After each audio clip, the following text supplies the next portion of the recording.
আমি একজন সৌদি প্রবাসীর বউ। সারাদিনে সব কাজ করে রাতে স্বামীর সাথে একটু কথা বলি।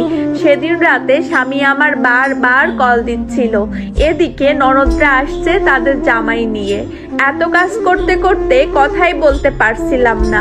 হঠাৎ একটা মেসেজ দিল, বউরে আর মনে হয় দেশে ফেরা হবে না, আমার শরীরটা খুবই খারাপ। পাগলের মতন কল ব্যাক করলাম। ভিডিও কলে তার মুখটা দেখে ভেতরটা কেঁপে উঠলো। আমার স্বামীর নাক দিয়ে রক্ত পড়ছে ফোটাই ফোটাই।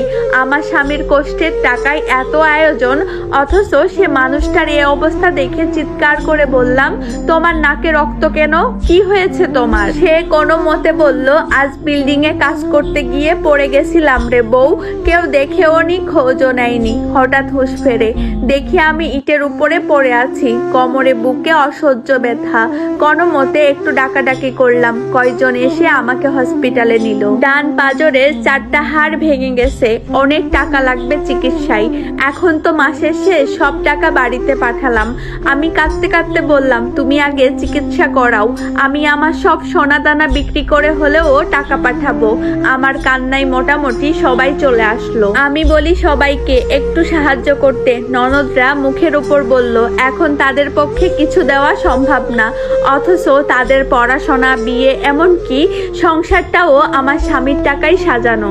আমার শ্বশুর কিছু টাকা আমাকে দেন। শাশুড়ি কাঁদতে কাঁদতে অসুস্থ হয়ে যান। আমি পাগলের মতো হয়ে যাই। পরের দিন থেকে তার সাথে কোনোভাবেই যোগাযোগ করতে পারছিলাম না। ভেতরটা দুমড়ে মুচড়ে যাচ্ছিল। আল্লাহ কোন পরীক্ষায় ফেললেন। 3 দিন এত কল দিলাম, সে ধরেনি। তার রুমমেটকেও কল দিলাম, সেও কেটে দিল। এমন পরিস্থিতিতে একটা প্রবাসীর স্ত্রীর মন কেমন হতে পারে কিভাবে বোঝাবো? ননদরা চলে গেল, আমি সন্তানকে বুকে চেপে কেঁদে চলেছি। 7 দিন পর তার রুমমেটের কল। ভাবি একথা বলে ওপার থেকে কান্নার আওয়াজ এলো। আমি বললাম, কি হয়েছে ভাইয়া, এত কল দিলাম, ধরলেন না কেন?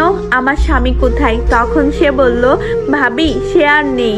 আমি চিৎকার করে বললাম, নেই মানে কি? তখন সে বলল, আমরা অনেক চেষ্টা করেছি, কিন্তু তখন অনেক লেট হয়ে গেছে, ভেতরে রক্ত জমে গিয়েছিল, আমরা পারলাম না তাকে বাঁচাতে। আপনি কল দিচ্ছিলেন, ধরিনি, শুধু কেঁদেছি সবাই। ধরে কি বলবো আপনাকে? আমরা তো মানুষটাকেই বাঁচাতে পারলাম না।